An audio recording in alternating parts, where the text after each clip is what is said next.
سلام به همه، من فرانکم و اینجا یوتیوب چنل من آموزش زبان فرانسویه. شما توی پلیلیست آموزش زبان فرانسوی از صفر هستین و اینجا درس 23. توی درس 23 میخوایم با هم جملاتی رو بسازیم و بررسی کنیم که در اونها هم پرونوم کمپلمان دوبژه وجود داره، یعنی هم مفعول، و هم پسه کمپوزه هست اون جمله، یعنی فعلش گذشته است. پس کمپوزه است فعلش. ترکیب دو تا درس قبلی، مفعول ها و پس کمپوزه. در نظر داشته باشید که یک جمله وقتی پس کمپوزه است دو تا فعل داره. روی صحبت ما با اونهاییه که فعل کمکی avoir رو دارن. مثلا j'ai vu دیدم، j'ai dit گفتم، j'ai envoyé فرستادم. حالا اگر بخوام بگم دیدمش، فرستادمش و گفتمش چه کار بکنم؟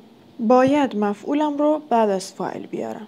یعنی پرونوم کمپلمان دوبژه رو باید بعد از سوژه بیارم. Je l'ai vu دیدمش و یعنی در واقع قبل از اون فعل کمکیه بیارمش. Je t'ai vu دیدمت. Il m'a vu اون من رو دید.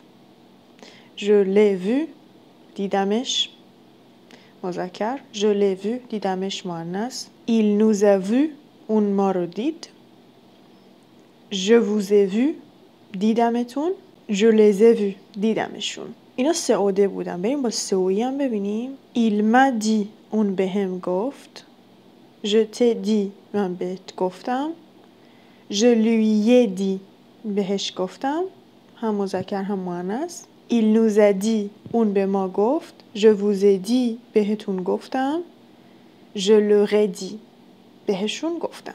دقت داشته باشین که پرونوم کمپلمان ما اگه سعوده باشه، یعنی پرونوم کمپلمان دوبژه دیرکت باشه، me te le la nous vous les، یکی از اینا باشه، باید اون پارتیسیپاسه فعلمون رو باهاش تطبیق بدیم، چه از نظر جنسیتش چه از نظر مفرد و جمع بودنش. یعنی چی؟ مثلا j'ai vu quelques femmes، یه چند تا خانم دیدم. حالا میخوام بگم دیدمشون، یعنی اون خانوما رو. ل جای اون خانوما رو میگیره. je les vois میبینمشون. je les ai vus دیدمشون. همون جوری که میبینید توی جمله j'ai vu quelques femmes، vu پارتیسیپاسش مثل همیشه است. پارتیسیپاسه فعل voir این شکلیه در حالت کلی. اما توی جمله دوم je les ai vus، vu تغییر شکل پیدا کرده، هم فمینین شده هم جمع شده، به خاطر اینکه مفعول شما قبل از فعل اومده و یک مفعول مستقیمه، پس تطبیقش میدیم باهاش. پس هر وقت یه جمله داشتین که یه سعوده قبل از فعل داشت و فعل در حالت پارتیسیپاسه بود، باید پارتیسیپاسه اون فعل با اون سعوده تطابق داشته باشه. j'ai écrit quelques lettres، چند تا نامه نوشتم. lettre نامه یه کلمه یه که مؤنثه. نوشتمشون je les ai écrites.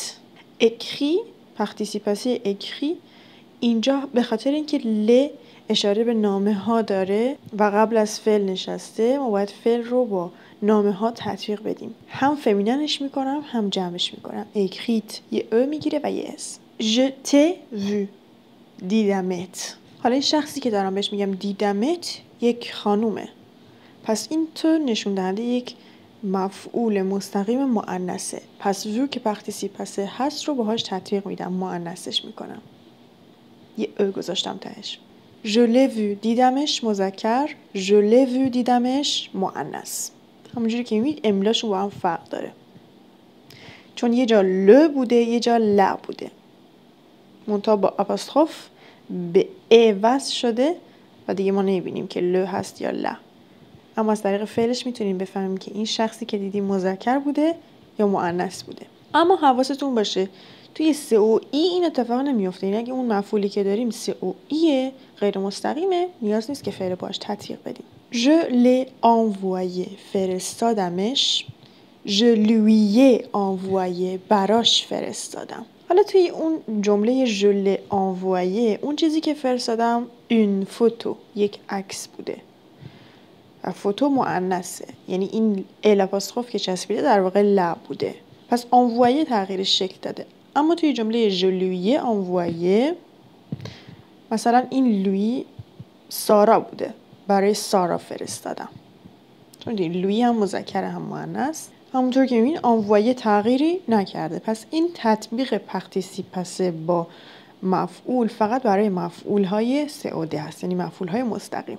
Je l'ai dit گفتمش، je lui ai dit بهش گفتم. توی جمله اولی یه چیزی رو گفتم، توی جمله دوم یعنی به کسی گفتم. Je l'ai donné à Sarah دادمش به سارا. Je lui ai donné mon livre کتابم رو بهش دادم. توی جمله اول ترکیب COD با فعل دونه، توی جمله دوم ترکیب COI با فعل دونه. Je l'ai donné, je lui ai donné. Vous l'avez envoyé فرستادینش. Vous m'avez envoyé برام فرستادین. جمله اول COD یک چیزی رو اون شخص فرستاده، جمله دوم یک چیزی رو برای من فرستاده. و جمله اول فعلش هست envoyer quelque chose، جمله دوم هست envoyer à quelqu'un. Il m'a demandé از من خواست. Je t'ai demandé از تو خواستم. Je lui ai demandé از او خواستم. Il nous a demandé اون از ما خواست. Je vous ai demandé از شما خواستم.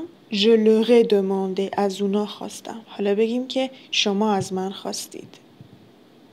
vous که میشه فاعل، خواستن که پارتیسیپاسش میشه demander، فعل avoir هم که کمکی باشه بعد برای vous صرف کنیم میشه avez. پس vous avez demandé یعنی شما خواستید. حالا کافیه که بگم از من خواستید، یعنی یه م یه COI اضافه کنم. کجا میذارمش؟ قبل از فعل کمکی.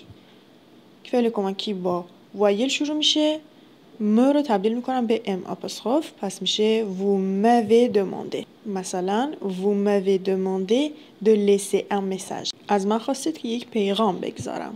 امیدوارم توی این ویدیو یاد گرفته باشین که بتونین یه جمله‌ای که هم پس کمپوز داره و هم COD یا COI داره رو بسازین. توی ویدیوهای بعدی و درس‌های بعدی میبینمتون.